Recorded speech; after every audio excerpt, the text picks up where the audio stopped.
Next term है हमारा बच्चों एंगुलर एक्सेलरेशन। एंगुलर एक्सेलरेशन इसको हम अल्फा से डिनोट करते हैं, राइट। वैसे मैं सीधा सीधा आपको समझाऊं तो आपको आइडिया लगेगा कि जो हमारा एक एक्सेलरेशन होता था dv over dt, right, linear acceleration, ठीक है ना, इसको हम कह सकते हैं लीनियर एक्सेलरेशन। उसी के सिमिलर वे में अगर हम बात करें तो ये हमारा अल्फ़ा हो जाएगा d ओमेगा ओवर dt। यहाँ पे इसका ये आपका मीटर पर सेकंड स्क्वायर, मीटर पर सेकंड स्क्वायर इसकी यूनिट हो गई, और यहाँ पे ये हो जाएगी आपकी रेडियन पर सेकंड स्क्वायर, राइट। चलिए इस तरीके से समझना थोड़ा इजी हो जाता है। तो ये एंगुलर एक्सेलरेशन क्या है, तो यहाँ पे time rate of change of time rate of change of angular velocity, angular velocity is called angular acceleration. अगर पार्टिकल जो है वो सर्कुलर मोशन में मूव कर रहा है, ठीक है ना, तो चेंज इन एंगुलर वेलोसिटी पर second is called angular acceleration. Time rate of change of angular velocity is called alpha. तो अल्फा इज इक्वल टू आपका हो गया D omega over D T, right. और इस बात को मैं यहाँ भी क्लियर कर दूँ कि अगर आप मीन वैल्यू लेते हैं तो ये आपका delta omega over delta T होगा, और फिर हम इसमें लिमिट लगा देंगे। अगर हमें limit delta T tends to zero ले रहे हैं तो ये आपका delta omega over delta T, और इसी को फिर हम डी ओमेगा और अपॉन डी टी ले लेंगे। तो ये तो आपकी मीन वैल्यू है, ये आपकी इंस्टेंट वैल्यू है, राइट। इसकी यूनिट आपकी हो गई रेडियन पर सेकेंड स्क्वायर। ये एक वेक्टर क्वांटिटी है, राइट, ये भी एक वेक्टर क्वांटिटी है, ठीक है।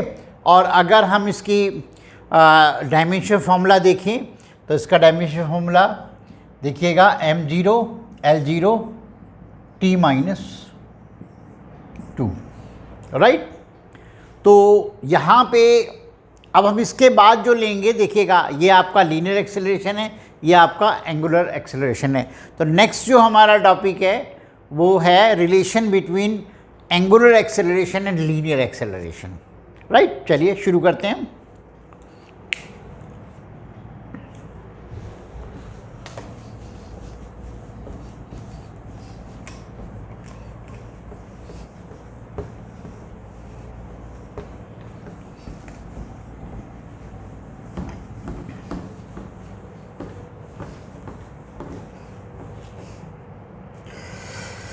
तो ठीक है बच्चों, ये है relation between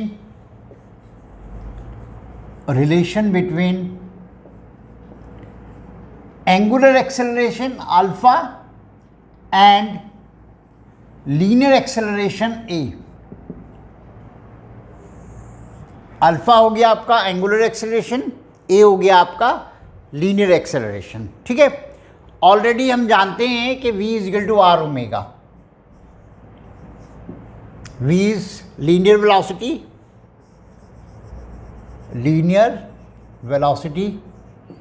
v is equal to r omega. r उस सर्कल की रेडियस हो गई, ठीक है, ये r सर्कल की रेडियस हो गई, वो ऐसे मूव कर रहा है।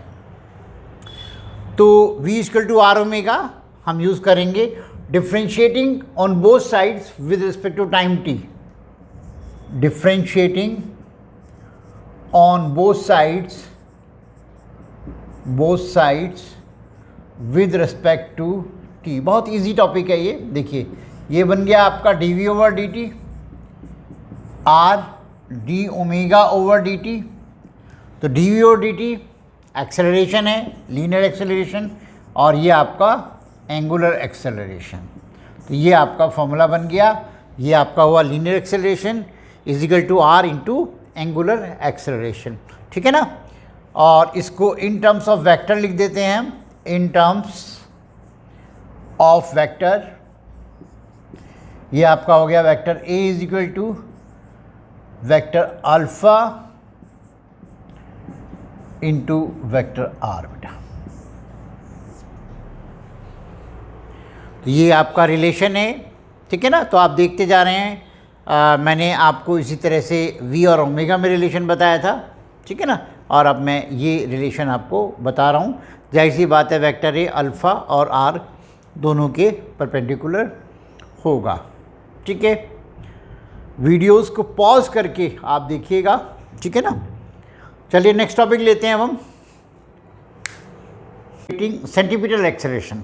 नेक्स्ट टॉपिक अब हमारा आ रहा है सेंटीपिटल एक्सेलरेशन। देखिएगा,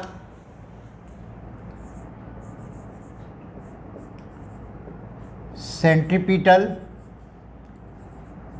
एक्सेलरेशन, ध्यान दीजिएगा बेटा। इसकी डेफिनेशन मैं बोल देता हूँ, आप नोट कर लीजिए। It is acceleration acting on a particle, acceleration acting on a particle undergoing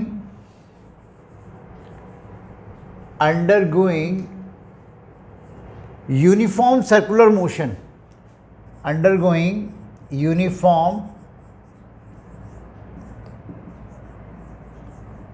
circular motion is called centripetal acceleration, centripetal acceleration।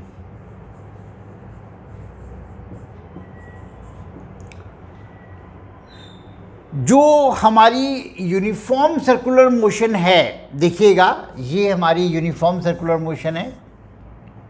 इसमें पार्टिकल सपोज करो पहले यहाँ था, ये v1 वेलोसिटी, अब पार्टिकल यहाँ है, ये आपकी v2 वेलोसिटी, राइट। ये आपकी रेडियस, ये आपका सेंटर पॉइंट, ये आपका डेल्टा थीटा एंगल। तो यहाँ पे बेसिकली क्या हो रहा है, यूनिफॉर्म सर्कुलर मोशन में मैंने आपको क्लियरली बताया कि स्पीड कांस्टेंट है, स्पीड कांस्टेंट है। तो इसका मतलब ये नहीं है कि एक्सेलरेशन यहाँ ज़ीरो होगा। इस कन्फ्यूज़न को ज़रा दिमाग से हटाइए। अगर कोई स्ट्रेट मूव कर रहा है, कोई पार्टिकल स्ट्रेट मूव कर रहा है और उसकी स्पीड कांस्टेंट है, ठीक है, एक पर्टिकुलर डायरेक्शन में एक पार्टिकल मूव कर रहा है और उसकी स्पीड कांस्टेंट है, तो वहाँ पे कांस्टेंट वेलोसिटी हो गई। क्यों? क्योंकि वहाँ पे वेलोसिटी में कोई चेंज नहीं आ रहा, तो वहाँ पे एक्सेलरेशन ज़ीरो होगा। समझिएगा इस बात को। मैं एक बार फिर रिपीट कर देता हूँ कि अगर कोई बॉडी या कोई पार्टिकल स्ट्रेट जा रहा है और उसकी स्पीड कांस्टेंट है तो एक्सेलरेशन जीरो होगा। क्यों? There is no change in velocity. लेकिन यहाँ पे आप देखिएगा, यहाँ पे स्पीड कांस्टेंट है ना, लेकिन वेलोसिटी क्यों चेंज हो रही है? अरे भाई पहले इधर डायरेक्शन थी, अब इधर डायरेक्शन हो गई। अगली बार डायरेक्शन सपोज करो यहाँ किसी पॉइंट पे लेंगे तो डायरेक्शन यहाँ हो जाएगी, ये आपका v3 हो जाएगा। किसी और पॉइंट पे लेंगे तो यहाँ पे v4 हो जाएगा। हाँ, एक बात यहाँ पे है, और वो पॉइंट ये है कि अगर हम बात करते हैं आपका v1 की, या फिर हम बात करें v2 की, या फिर हम बात करें v3 की, इनके जो मैग्नीट्यूड हैं, ठीक है, वो सभी के सेम है बेटा, ठीक है ना। मैग्नीट्यूड सबके सेम है, मैं इस बात से इनकार नहीं कर रहा हूँ, लेकिन यहाँ पर डायरेक्शन चेंज हो रही है। और अगर डायरेक्शन चेंज हो रही है तो वेक्टर चेंज हो रहा है, यानी वेलोसिटी चेंज हो रही है। वेलोसिटी तभी चेंज होती है, वेलोसिटी चेंज होने का मतलब है एक्सेलरेशन एग्जिस्ट कर रहा है। तो यहाँ पर आप गलती से भी एक्सेलरेशन जीरो मत बोल दीजिएगा, यहाँ एक्सेलरेशन नॉन जीरो है, यानी एक्सेलरेशन एग्जिस्ट करेगा 100% करेगा, ठीक है ना। तो यहाँ पे आपका इस मोशन में एक्सेलरेशन है, और उसी एक्सेलरेशन को हम बोलते हैं सेंटीपिटल एक्सेलरेशन। ये बहुत बड़ा कन्फ्यूज़न बच्चों के दिमाग में रहता है, तो ये सारी चीज़ें दिमाग में रखिएगा कि यहाँ हमारी वेलोसिटी चेंज हो रही है, और वेलोसिटी जो चेंज हो रही है अगर चेंज इन वेलोसिटी है तो एक्सेलरेशन एग्जिस्ट करेगा, और उसी एक्सेलरेशन को यहाँ पे हम सेंटीमीटर एक्सेलरेशन बोलते हैं, और उसका जो फॉर्मूला होता है सेंटीमीटर एक्सेलरेशन का वो होता है v²/r। ये देखिए, ये इसका फॉर्मूला है, हालांकि मैं भी आपको ड्राइव करके दिखाऊंगा, ठीक है ना। उसकी v की स्पीड हो गई है ना, और r उसकी रेडियस हो गई। इसकी जो डायरेक्शन होती है, डायरेक्शन को भी आप समझ लीजिए, डायरेक्शन जो होती है along radius towards center, along the radius towards center, towards center of circular path,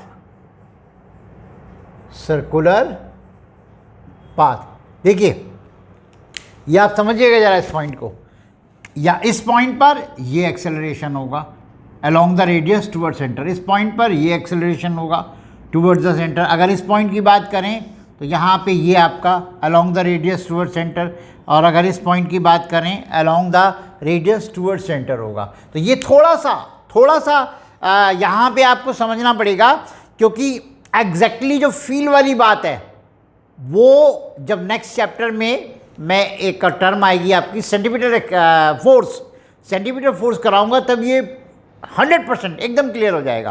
तो यहाँ पे मैं थोड़ा सा सेंटीमीटर फोर्स की बात नहीं कर सकता, ठीक है ना। इतना ज़रूर है कि अगर कहीं पे एक्सेलरेशन है तो डेफिनेटली फोर्स लग रहा है, फोर्स लगेगा तभी तो एक्सेलरेशन होगा भाई। ये फॉर्मूला तो ऑलरेडी आपने F=ma पढ़ा हुआ है। अगर फोर्स लगेगा तो एक्सेलरेशन होगा, या कहीं पे एक्सेलरेशन है तो डेफिनेटली किसी ना किसी फोर्स की वजह से हो रहा होगा, है ना। तो यहाँ पे फोर्स की बात लेकिन हम नहीं कर रहे काइनेमेटिक्स में, नेक्स्ट चैप्टर में मैं करूँगा।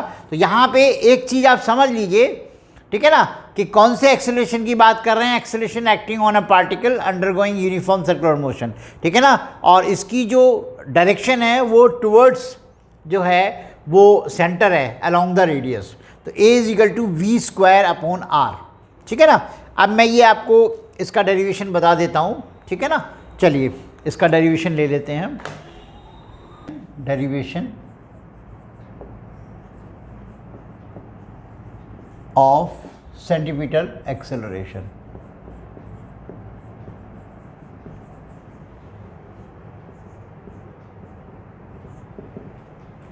यानी हम बात कर रहे हैं A=v²/r की बेटा, ठीक है ना। तो इसमें आप देखिएगा यहाँ पर हमारे पास ये आप A पॉइंट ले लीजिए, ये आप B पॉइंट ले लीजिए, ठीक है। और इसमें जो मैंने कॉर्ड यहाँ बनाई है ना, मैंने पहले भी एक उसमें बताया था कि डेल्टा थीटा काफ़ी कम है, यानी जो डेल्टा टी टाइम में ये A से B तक पहुँच रहा है तो डेल्टा टी काफ़ी कम है, या यूँ कहूँ डेल्टा थीटा काफ़ी कम है, जिस वजह से हम इस लेंथ को इसके बराबर मान सकते हैं। अगर ये एंगल बहुत छोटा होगा तो इसको और इसको हम बराबर मान सकते हैं। ओके, तो चलिए अगर एक्सेलरेशन की बात करते हैं तो डेफिनेटली यहाँ पे चेंज इन वेलोसिटी देखेंगे, और चेंज इन वेलोसिटी आप देख रहे हैं कि v2 - v1 होगी, ठीक है ना। अगर हम चेंज इन वेलोसिटी की बात करें यहाँ पे, अगर हम चेंज इन वेलोसिटी की बात करते हैं, चेंज इन वेलोसिटी, तो यहाँ पे आपको देखने के लिए मिल जाएगा डेल्टा v = v2 - v1 बेटा। तो ये हम वेक्टर्स में देखते हैं किस तरीके से निकालेंगे। जैसे मेरे पास ये वेक्टर v1 है, ठीक है, और वेक्टर v2 मैंने बनाया, ये मेरे पास वेक्टर v2 है, राइट। और ये एंगल अगर डेल्टा थीटा है तो ये वाला एंगल भी आपका डेल्टा थीटा होगा, ठीक है ना। दो लाइंस के बीच जो एंगल होता है वही एंगल उनके नॉर्मल्स के बीच में होता है। जो एंगल दो लाइंस के बीच में होता है, बड़ी इंपॉर्टेंट बात है, वही एंगल उनके नॉर्मल्स के बीच में होगा। तो इस लाइन का नॉर्मल ये है और इस लाइन का नॉर्मल ये है। ओके, चलिए, तो यहाँ पे जो चेंज इन वेलोसिटी होगी वो ये है आपका डेल्टा v। डेल्टा v का मतलब है ये आपका v2 - v1 बेटा, ये देखिएगा। तो अगर यहाँ पे हम देखें इसमें इन ट्रायंगल OAB, अब इसको पूरा हम ट्रायंगल मान सकते हैं, तो इन ट्रायंगल OAB में अगर हम यहाँ बात करते हैं तो यहाँ हमें angle equal to arc upon radius, angle equal to arc upon radius हमें यहाँ मिल रहा है, ठीक है ना। और अगर हम इसकी बात करते हैं तो इसमें आप देखो V1 V2 का जो मैग्नीट्यूड है, V1 V2 का जो मैग्नीट्यूड है बच्चों वो तो सेम ही है, ठीक है ना। तो यहाँ पे अगर हम एंगल की बात करते हैं पी क्यू आर की, अगर हम बात करते हैं in triangle P Q R, in triangle P Q R, ठीक है ना। तो ये मैंने आपको बताया ही था कि एंगल स्मॉल है, तो यहाँ भी हम ये यूज़ कर सकते हैं कि delta theta is equal to delta V upon V, ठीक है। तो यानी ये भी डेल्टा टी की वैल्यू है, डेल्टा थीटा की वैल्यू, और ये भी डेल्टा थीटा की वैल्यू है, इनको हम बराबर रख सकते हैं। तो फ्रॉम फर्स्ट